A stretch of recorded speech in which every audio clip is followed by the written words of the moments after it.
the good thing about our industry is if you want to succeed, you can. Yep. If you want to help a lot of people, you can. Yep. If you want to make a lot of money, you can. And at the end of the day, I always think like, okay, how do I want to be remembered after this time is over? Yep. Was I the dude that was really negative and put stuff on Facebook all the time that was stupid and I ticked off half of our audience and I was always talking about COVID every day and everything else and like, you know what I mean? Like that's probably the first time I've actually heard me use that word on camera the whole time, right? Because I want to be positive, Well, right? I don't even want. Maybe I should watch the news, but I don't on purpose. I'm noticing a theme with all of our friends that are killers. We all are like the same. It's like, it's up here, man. Yeah, it's dude. like all up here. I can tell you right now, nobody that I know that's a 6-figure producer and up is worried about COVID in the insurance industry. Nobody. 0%. And if they were worried, it was for a short time, reinvented themselves, and now they're even more successful or just as successful as before. You are listening to the 8% Nation podcast, created to help you become a top producer in the insurance industry. Enjoy the show. Hey people, welcome to 8% Nation podcast. It's been a couple weeks, Cody. I've missed you, my friend. Dude, it's been good, man. It's We good are to be in back. the office now for what, 2 weeks? A week and a half? Was last week your first week back? Yes. Good grief. Yes. Well, I wanted to, we get a lot of like people that are like, how'd you guys, do during this sort of crazy pandemic? Walk us through it. And we saw some really interesting things. I talked to a lot of clients. I feel like we have a good kind of beat on the industry. I just wanted to kind of talk through some of this stuff. Also our own team and just kind of what we learned. And the key theme, in my opinion, is there are people that adapted well, and there's people that crumbled and came up with excuses. That's it. You know what I mean? And what it comes down to, if you think about it, is if you go one direction or another, because you really didn't just do the same thing and the similar production, nothing changed with you.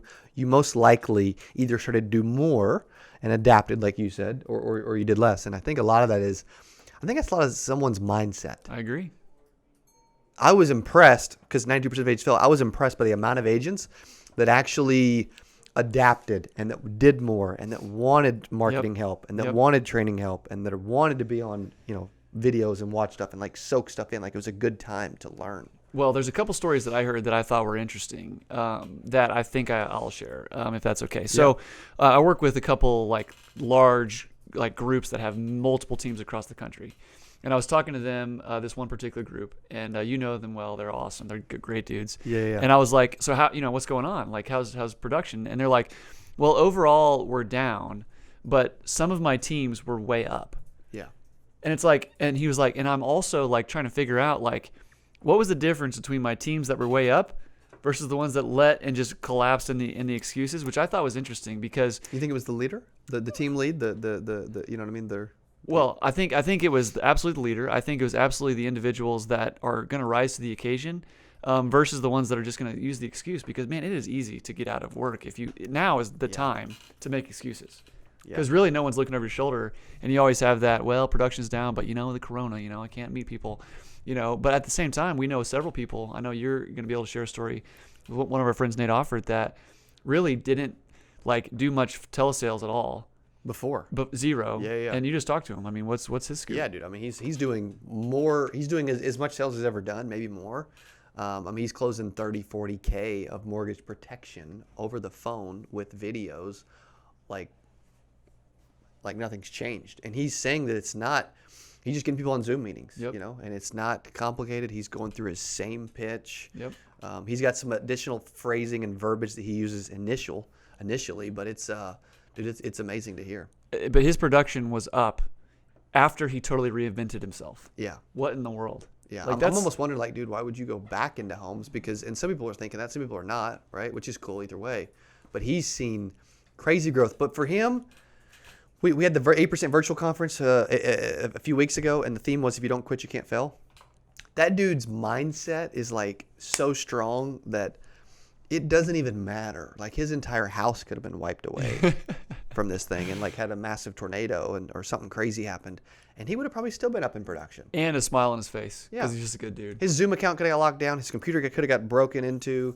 His car could have got trashed, whatever, right? But he'd have figured it out. Well, it was just interesting. So, I thought that this whole season really taught us a lot about our business. I mean, good grief. Yeah. Like before Corona, But first off, you were really hesitant to like let everyone go. In the beginning, it was kind of like to actually let people go home. yeah. Yes, In the beginning, and you were work like from annoyed. home. Like Yes. I remember we were kind of like I've always hated the idea of that, man. I don't know why, but I've always been so against it, like hardcore. well, we were like, it's kind of getting maybe a little serious. You're like, oh, what? I mean, whatever, dude. Like, it'll be fine. I'm always the last person, and this is good and bad, right? It's good from a mindset standpoint. It's bad because I can be very stubborn. So, like, what used to affect me is like 8 years ago when they would come out with a new social media platform, I'd be the last one to get on it because I'm like, whatever. Now I'm like, I kind of need to pay attention to at least tech stuff like that or stuff that could impact our business. I need to, adapt early, like the Ty Lopez's of the world with stuff. But when it comes to that, I was very hesitant to have our team work from home because I've been 100% against it from the very beginning.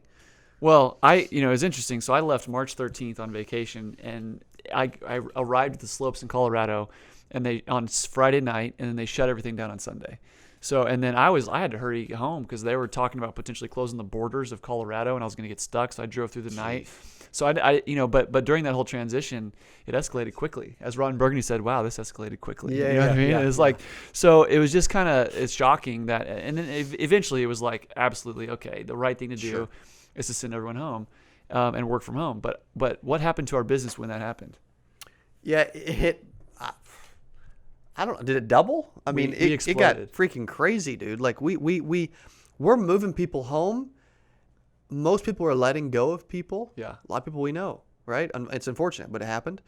We're adding people, and we're like, well, meet us at the office. We'll give you your stuff. Go home, and we'll figure it out. Yep.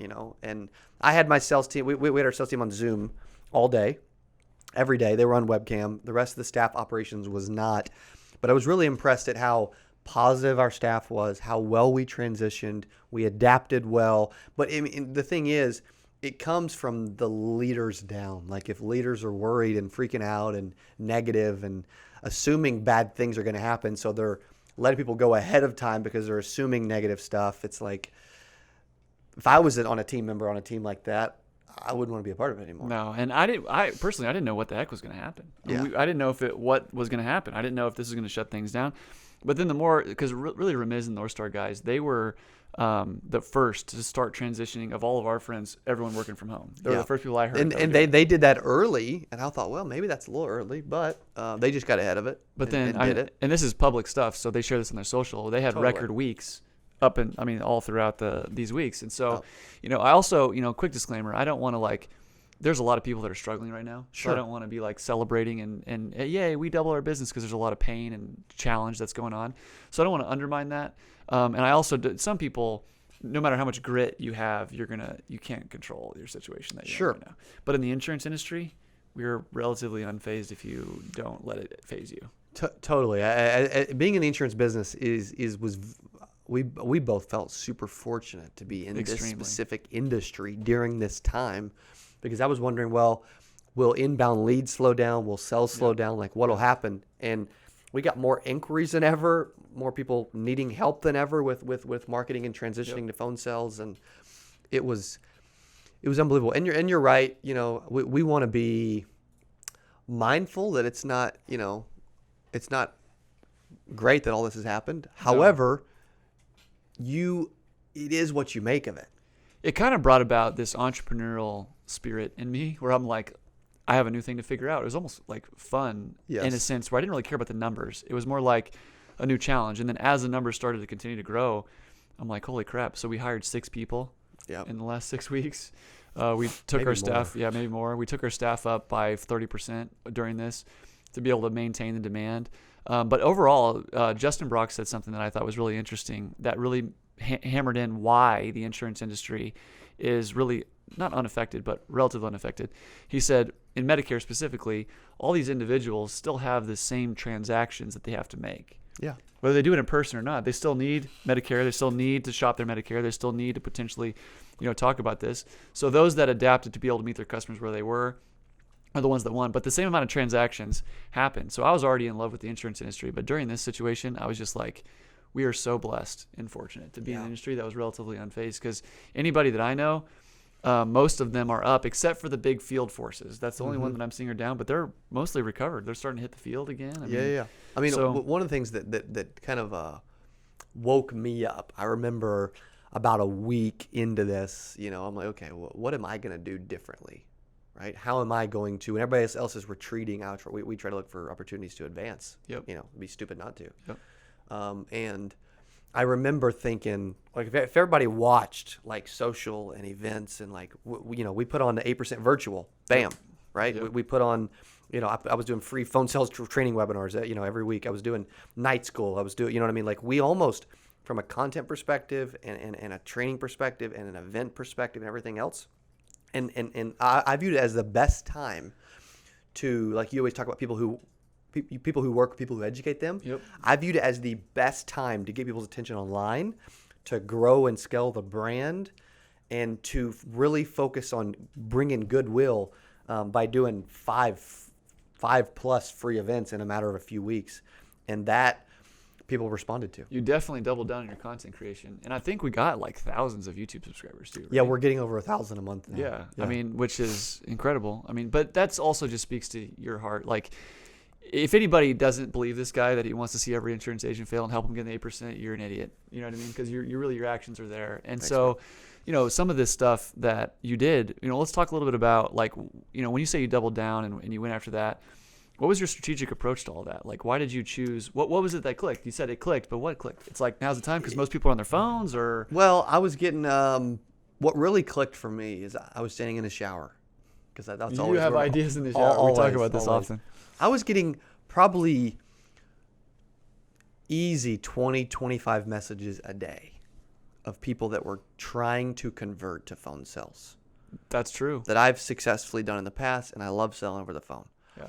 And I viewed it as a time for me to use my network to collaborate with people that are doing it and for me to share the knowledge that I have on the subject.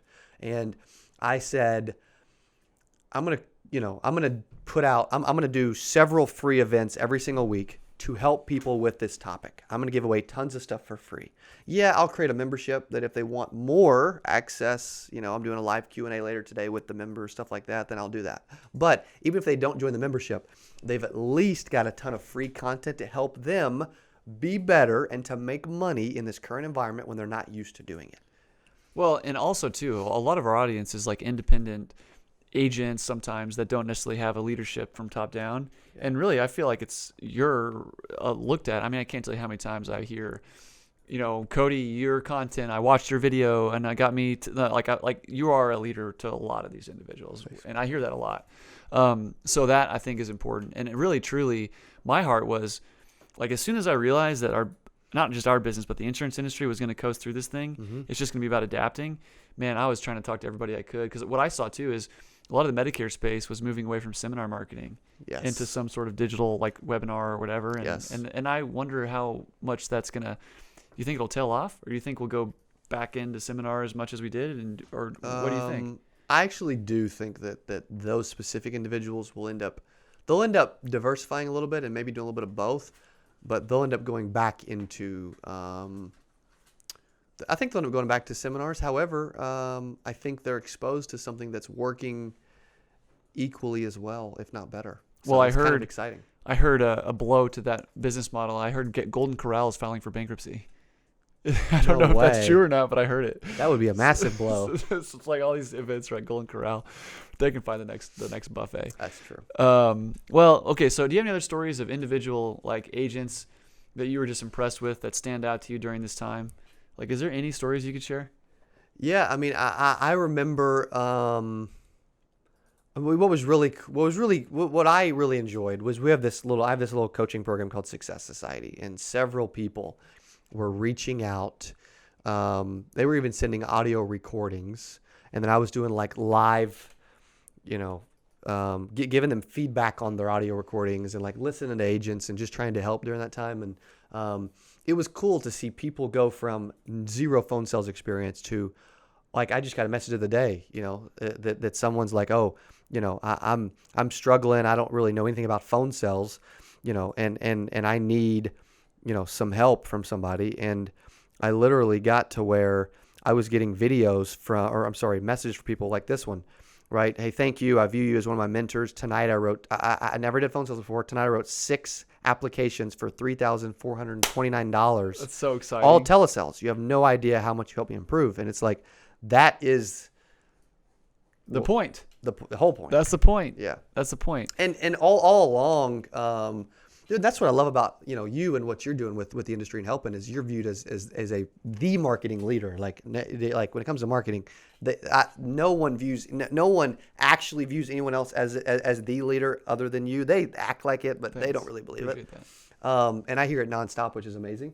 But what I truly love is what we are doing with specifically really adapting and innovating. Like right now, we've got a couple new crazy ideas that we probably can't even release yet that we're getting leads on different areas of the world, I guess you could say, that people haven't even considered yet. Well, I'm discovering these little niches that are underserved. So what's interesting is there's all these little niches that are active on Facebook that really no one's like meeting yet. So when you look at the general like Facebook or general Medicare or whatever, that's fantastic. But there's little these niches like under 65 Medicare, right?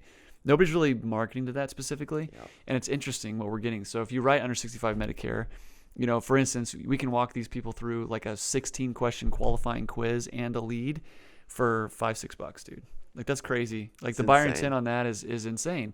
And those types of funnels exist all over the place. And we now finally have the tools that you don't need a $700,000 Salesforce integration like the big call centers have to automate the text and the emails and all of that. Yep. So a quick plug, me and Justin Brock and Cody by proxy are doing a webinar May 27th talking about a CRM that's free. You have got to go to that webinar. It's free. Even if the CRM that we're talking about is really interesting, but it also captures all your leads and it's incredible. It's free. Just go check it out. Even if you don't use the CRM, I've found it as a huge resource for marketing side, but just running your agency, it's huge as well. So that webinar is the May 27th. You got to go register for that. We'll put the link in the description or whatever. But that'll be fun as well. But anyways, between these little tools, from beginning to end, like there's just so many things that are coming out that are interesting, that are worth exploring. One of the things that I've noticed has shifted a little bit is people are asking about chatbots a lot. Have you heard that? I started to a little bit. Okay, well, I work with some people that were really, really deep into the chatbot world, and chatbots are fantastic, sort of, but they're all moving towards these integrations on a landing page. That's some sort of qualifying quiz. So the whole point of a chatbot is to qualify these individuals and then turn it into a lead. Mm-hmm. Well, you actually don't need a chatbot to do that. You can do like an interactive sort of like quiz questions, which is interesting. So that's working, in my opinion, better. We're exploring that. There's just some things that are really interesting that we're going down the road on that we've had time to do because this shutdown. Oh, totally. And when you think about working with thousands of agents and companies and call centers and IMOs and everything else, like we learn very fast. Well, somebody said it today. You gotta, if you're gonna work with digital marketing, you have to like have exposure to what other people are doing, because you can kind of get down your own path and you can kind of be tunnel visioned on what's going on. Like for instance, we started to see, we have one client that we have a great relationship with that runs their own Facebook ad account, and then we run a Facebook ad account, and they have us on retainer, and half their or more of their budget goes towards us, but they're still running just sort of as a control group. Well, they were essentially seeing, hey, what are we doing? $11 leads? I don't know what's going on. And I'm like, okay, well, I'll figure it out. And basically we kind of retweaked some things, really reinvented the whole thing, and got our leads down to like 550 or something. So then they followed suit. But if their internal team would have never had that sort of collaboration to be able to know what's going on. And so that's been a lot of fun as well, just to kind of see this, because the Facebook landscape has changed a little bit during this Corona thing too, Yeah. So. Oh yeah. We've seen several changes. Anyways, so I don't know. Do you have any other stories? Because really I just wanted to kind of like, the core of this is we're okay. We made it. Oh, totally. You know what I mean? We're back. I feel like we're getting back to normal. I know some of the industries are like still dying. I know people are crying because their personal fitness business is getting shut down, unfortunately. I hate to hear that kind of stuff. You know what I'm saying? And you know what? I view it as like, and this, you can't do this in every state, but I viewed it as a time to like, my hairdresser came to my house. Yeah. My fitness instructor, personal trainer, whatever you want to call him, came to my house. Yep. My massage therapist came to my house. Yep. The cleaning lady still came to the house, right? We even were like, having them come over and like, wash cars. Like we were looking for opportunity during this time to help others that needed it while helping ourselves. So I think that's kind of a duty and responsibility everybody can do. I It's agree. like I if agree. I'm paying for stuff and I'm doing stuff, I don't really have to stop doing it. I've heard several of our sales reps are supporting their brother, sister, because they were servers. Yes. You know what I'm saying? Right. And so, but how blessed are we to be able to provide that opportunity? That's like, to me, what it's about. Like, Well, that was one of the coolest stories. One of the sales reps came to us and said, "Hey, he's a newer sales rep." He said, "Hey, I'm before I would have been worried about spending $40 for Mother's Day, and I went and dropped $400 on some jewelry, and I didn't even blink twice." He's so like, "It's awesome. because I work here now," and I'm like, "That's really freaking cool." It's awesome, man. I mean, that's what we're here for. That's what it's about. We're here as a team to kind of go there together. But now in this situation, there's people that need our help. In the insurance industry, we should be lending a hand to other industries because they're struggling, not like us. Yeah. So And you know what? We're this time has taught us to adapt, get more creative, hyper focus more, and to even think about how to scale everything we're doing. Like we're thinking about, like we're running out of office space and parking, and we need more people. we literally have no parking spots left. No, like We're getting letters. Someone gets. We have a whole team meeting 8:30 start every day. Someone gets here at 8:29, 8:30. They're gonna be late because there ain't no parking. It's almost like forcing you to be early just to find a parking That's spot. funny. That's funny. So this is good and bad. Well, the way that I look at it is, we are like, okay, I'm just going to say something bold. If you're an insurance agent right now and you're telling your wife that the reason, your production is down is because of COVID, that's an excuse. Yeah. Change your mindset. Mindset, activity, skill level, all of it. Get around a better leader, find a better mentor to listen to, find a better team to be a part of, because we really have no excuses in the insurance industry. For some reason there's teams that are down and some reason there's teams that are up. Well, let's try and identify what's going on, and get yourself on a team that's up. And also too, man, I heard Jared Mangum, one of our friends, say, if you're starting to the people that are him and hawing about potentially getting back to work and is it too soon and all that, like, I need guys that I can sprint with. Like, you know what I'm saying? If you're trying to convince me to stay home longer, no. you know what I'm saying? Like, we got to run. Like, I'm Our not saying our team knows better than with stuff like that. I'm not saying don't be safe with if you're sick, you need to stay the Sure, freak home. totally. You know what I mean? But like, let's run. There ain't no time. Life's short. You know what I'm For saying? sure. So, Well, I mean, one specific client that we're doing marketing for, and I'm consulting and training his sales team, they have tripled their field production by moving 100% to phone. give me some initials. AR. Okay. So did interesting, tripled. Tripled production. One of the weeks was triple, maybe even quadruple, and they've doubled in size consistently. I haven't heard that feedback. Marketing and training, and Dude, been unbelievable. that's so fun, and that makes me smile because that's why we do it. And they were 100% filled. Like they were like, do not sell over the phone. Now they're like, oh crap, we need some help. Well, is there any other stories you want to share before we wind this thing up? Like anything? I mean, the good thing about our industry is if you want to succeed, you can. Yep. If you want to help a lot of people, you can. Yep. You want to make a lot of money, you can. Yep. And at the end of the day, I always think like, okay, how do I want to be remembered after this time is over? Yep. Was I the dude that was really negative and put stuff on Facebook all the time that was stupid, and I ticked off half of our audience, and I was always talking about COVID every day and everything else, and like, you know what I mean? Like that's probably the first time I've actually heard me use that word on camera the whole time, right? Because I want to be positive, Well, right? and I don't even want, maybe I should watch the news, but I don't on purpose. I'm noticing a theme with all of our friends that are killers. We all are like the same. It's like, it's not really. It's up here, man. Yeah, it's dude. like all up here. I can tell you right now, nobody that I know that's a 6-figure producer and up is worried about COVID in the insurance industry. Nobody. 0%. Yeah. And if not, and if they were worried, it was for a short time, reinvented themselves, and now they're even more successful or just as successful as before. Totally. So And the amazing thing about the industry is there's a lot of different ways to succeed in it. You can, if your way was affected, you can find another way. yes. And I just want to encourage you guys that if you are down in the insurance industry right now and you're feeling like, there's a, you're not in this alone. We're here. Connect with some content. Reach out to your team, but you don't need to be down. Now should be a time to be celebrating, because a lot of people that are good at making excuses, they're going to get out of the industry. Totally. There's more market share for us. You know what I'm saying? Yep. That's what 8% Nation's exactly. Do you about. have any teasers for 8%? Now that we're at the end, I do, because maybe if you stay to the end, you know what? I should have said that earlier. What do you got? Dude, it's looking like the same dates. Okay. There's a really good chance if you were there last year, Okay. the scenery may look the same this year. There's a little hint, right?